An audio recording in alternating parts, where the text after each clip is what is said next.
matin, Patrick Cohen. À la une ce matin, 6 ans de plus qui feront 24 à la tête du Kremlin. Et après, Vladimir Poutine réélu avec plus de 76% des voix. Pourrait-il rester président à vie? Avec quelle influence sur la marche du monde? Jusqu'où peut aller la confrontation avec l'Occident? Pour Europe 1, Jean-Sébastien Soldani en ligne de Moscou pour l'enquête du 8h. Et dans un quart d'heure, l'une des meilleures spécialistes françaises de la Russie, la politologue Marie Mandras, invitée d'Europe Matin. En France, le contrôle des chômeurs sera renforcé. Ceux qui ne mettent pas assez d'ardeur à chercher du travail seront sanctionnés. Le gouvernement présente son plan aujourd'hui. En Haute-Garonne, le candidat macroniste balayé au second tour par le sortant socialiste. Dans ce journal, la taxe que prépare l'Europe pour Google, Apple, Facebook et Amazon. On en parle avec Daniel Fortin. De la neige en mars, mais des postes en moins à Météo France. Et puis une expérience médicale étonnante à Nantes, un bonnet à électrode pour soigner l'addiction à l'alcool. Faut-il renforcer le contrôle des chômeurs? Emmanuel Macron l'avait évoqué lors de sa campagne présidentielle. Il avait aussi promis des sanctions justes et crédibles. Nous y voici, syndicats et patronat en rendez-vous aujourd'hui à 16h30 au ministère du Travail pour les détails d'un plan dont on connaît les grandes lignes. Adrien Beck. Une allocation chômage divisée par 2, voire carrément suspendue 1 ou 2 mois. Voilà ce qui attend les chômeurs qui ne montrent pas leur volonté de retrouver un travail. En clair, qui disent non à des formations ou qui refusent plus de 2 fois une offre raisonnable d'emploi. Ces offres qui devraient être aussi redéfinies en fonction de ce que le chômeur est prêt à accepter. Distance, domicile, travail, salaire ou encore temps plein ou temps partiel. Irréaliste pour Pierre-Édouard Magnan du Mouvement national des chômeurs et précaires. On va vous dire, on va chercher un boulot, on met quoi comme rayon? 50 km, c'est vrai, quand on dit ça comme ça, 50 km c'est rien. Sauf que 50 km, si vous êtes une femme seule avec un enfant à déposer à l'école, vous ne pouvez pas travailler à 50 km de chez vous. Et puis on vous dira, oui, mais c'est une offre raisonnable d'emploi. Mais le problème, c'est que ça, c'est pas la vraie vie. Enfin, qui dit sanctions accrues dit aussi plus de contrôle avec le triplement du nombre d'agents dédiés à Pôle emploi. Ils passeront de 200 à 600 d'ici la fin de l'année. Adrien Beck et la ministre du Travail Muriel Pénicaud viendra s'expliquer demain matin à 8h15 sur Europe 1. Voilà qui devrait animer encore un peu plus une semaine sociale marquée par la journée d'action de jeudi dans la fonction publique, avec le renfort des cheminots, plus de 140 manifestations prévues dans toute la France. Mouvement qui pourrait être assez suivi dans les écoles, collèges et lycées. Prenez vos précautions si vous avez des enfants scolarisés. Côté politique, nouvel avertissement pour le pouvoir, cette législative partielle en Haute-Garonne où le candidat socialiste qui n'avait gagné que d'un cheveu en juin dernier a été réélu cette fois avec un score poutinien, plus de 70% des voix contre 29 à son concurrent de la République en marche à Saint-Gaudens. Pour Europe 1, Benjamin Péter. Cette fois, le score est sans appel. Le candidat socialiste l'emporte avec 10 000 voix d'avance quand seulement 91 voix le séparaient de son rival d'En Marche il y a 9 mois à peine.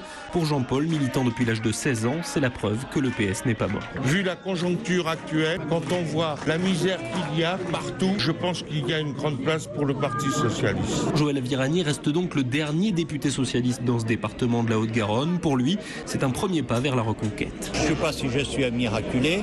En tout cas, je suis désormais un symbole et celui-là, je l'assume. D'une reconquête, mais aussi d'un renouvellement des pratiques. Les gens, ils ont besoin qu'on les entende, qu'on leur apporte des réponses. Je crois qu'il faut qu'on reconstruise le socialisme des territoires. Arlette est soulagée. Ça faisait longtemps qu'elle n'avait pas fêté une victoire électorale aussi nette. Il y a longtemps.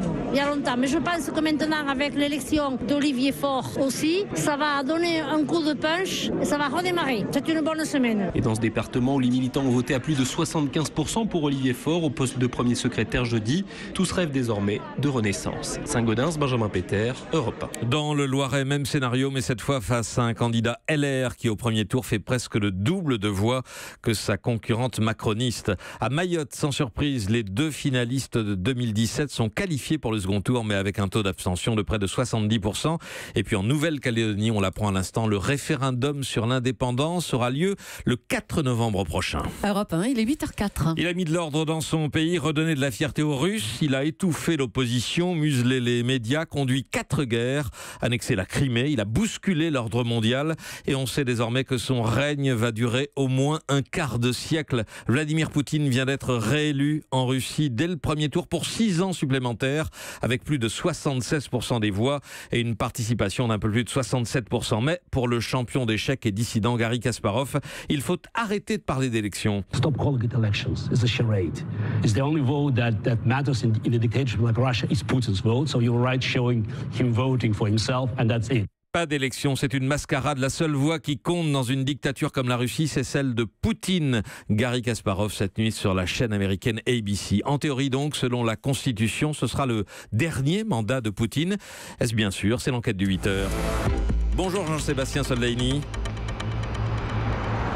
Bonjour, envoyé spécial d'Europe 1 à Moscou. Poutine pourrait lâcher le pouvoir en 2024 ?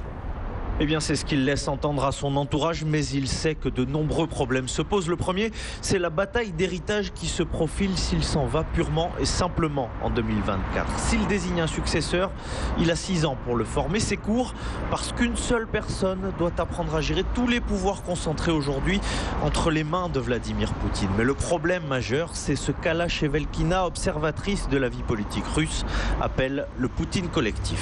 C'est-à-dire Poutine et son entourage très proche. Et ces gens-là, dès que Vladimir Poutine quitte ce poste, n'existeront plus. Ce sont les gens qui dirigent les richesses de notre pays, qui ont énormément de pouvoir. Sans Vladimir Poutine, ils ne sont rien. Il risque de faire pression sur le maître du Kremlin pour qu'il s'accroche au pouvoir. Pourquoi pas en créant une nouvelle institution taillée sur mesure, une sorte de guide suprême. Mais ne peut-on pas imaginer que l'opposition profite de ce dernier mandat pour s'organiser sérieusement ? Vu les résultats d'hier soir, très peu probable. Tous les candidats qui s'opposaient à Vladimir Poutine cumulent 25% des suffrages et personne ne veut d'alliance. Quant à l'opposant exclu de ce scrutin, Alexei Navalny, s'il apparaît sérieux, il commence à subir des critiques qualifiées de petit Poutine pour son caractère autoritaire. Et la population ne peut pas réagir d'elle-même ? D'un côté, vous avez la génération URSS. Elle a la peur ancrée au plus profond d'elle-même par le régime soviétique. Ces mots sont ceux d'une femme qui a vécu 40 ans de sa vie sous cette dictature, tout comme Sacha qui a vu trop d'espoir doucher notamment après la perestroïka. Dans les années 90, ma vie avait plus de sens, car il y avait un vent de liberté et des perspectives. Aujourd'hui, ces perspectives n'existent plus. Et ceux qui les cherchent ne trouvent aucun moyen de sortir de cette situation. Et cet état d'esprit pèse encore sur la jeunesse, celle qui ne semble pas avoir peur du pouvoir, celle qui n'est pas marquée au fer rouge du stalinisme. C'est vrai que nous n'avons pas peur, me confiait hier soir une jeune opposante, mais nous n'avons pas encore senti ce qu'est la vraie liberté, comme marquée par la main de fer des années Poutine. Jean-Sébastien Soldaini en ligne de Moscou pour Europe 1. Poutine qui a par ailleurs hier soir fustigé les accusations d'empoisonnement d'un ex-espion russe sur le sol britannique. Que la Russie se permette de faire de telles choses juste avant l'élection et la Coupe du Monde de football, c'est absurde, du grand n'importe quoi, a dit Poutine. On y revient avec notre invité de 8h15, la spécialiste Marie Mandras. Affaire embarrassante au consulat général de France à Jérusalem. Un Français de 24 ans comparé devant un tribunal israélien. Il est soupçonné d'avoir fait passer des armes de la bande de Gaza à la Cisjordanie. Entre les États-Unis et l'Europe maintenant, la bataille commerciale continue. Après l'acier et l'aluminium, voici le projet de taxation des géants du numérique, quasiment tous américains. Daniel Fortin, Bruxelles présente après-demain un nouvel impôt qui fait hurler Washington. Oui, cet impôt fortement inspiré par la France ne concernera plus les bénéfices, mais le chiffre d'affaires réalisé par les Google, Amazon ou autres Facebook en Europe. Alors, pourquoi cette distinction ? Eh bien, la Commission européenne tire la leçon de notre impuissance depuis des années à cerner les profits que réalisent sur nos territoires ces champions de l'optimisation fiscale. Donc l'Europe décide de frapper directement les ventes, par exemple les recettes publicitaires que les plateformes tirent de l'exploitation de nos données. Ce sont des flux financiers plus faciles à identifier. Et pourquoi les Américains sont-ils en colère ? Eh bien d'abord parce qu'ils se sentent visés, vous l'avez dit, les principaux géants de l'Internet sont américains. Ensuite parce qu'ils considèrent cet impôt comme une agression. La preuve en est pour eux que l'Europe fait une entorse à son propre droit fiscal qui ne taxe théoriquement que les bénéfices et très rarement les chiffres d'affaires. Cette mesure, ils la considèrent donc comme punitive, même si elle ne concernera finalement que de faibles montants. La taxe s'élèvera à 3% du chiffre d'affaires, ce qui rapporterait entre 5 et 8 milliards par an. On est vraiment dans le domaine du symbole. Daniel Fortin des Échos, merci. Europe 1. Il est 8h10, la suite du journal Patrick Cohen. 13 départements ce matin en vigilance orange à cause des chutes de neige et du verglas, l'Île-de-France et la Normandie, prudence sur les routes.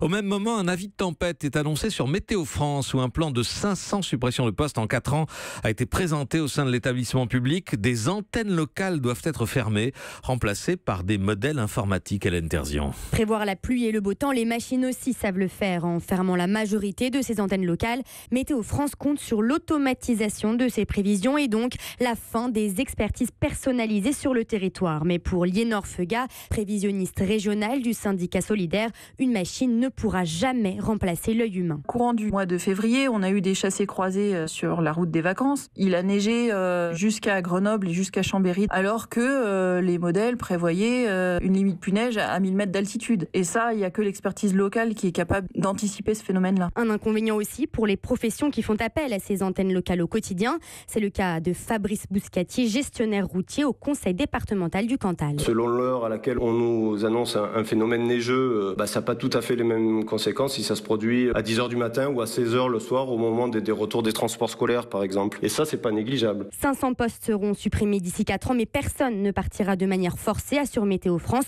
l'établissement public qui prévoit par ailleurs d'embaucher 70 ingénieurs et techniciens cette année. Enfin, cette expérimentation au CHU de Nantes, un bonnet à électrode pour soigner l'addiction à l'alcool. 340 patients testent depuis quelques mois la stimulation électrique qui leur coupe l'envie de boire. Reportage du correspondant d'Europe 1 à Nantes, François Coulon. La stimulation électrique de la partie avant du crâne a pour objectif d'agir sur ce qu'on appelle le craving, c'est-à-dire l'envie impérieuse de consommer de l'alcool.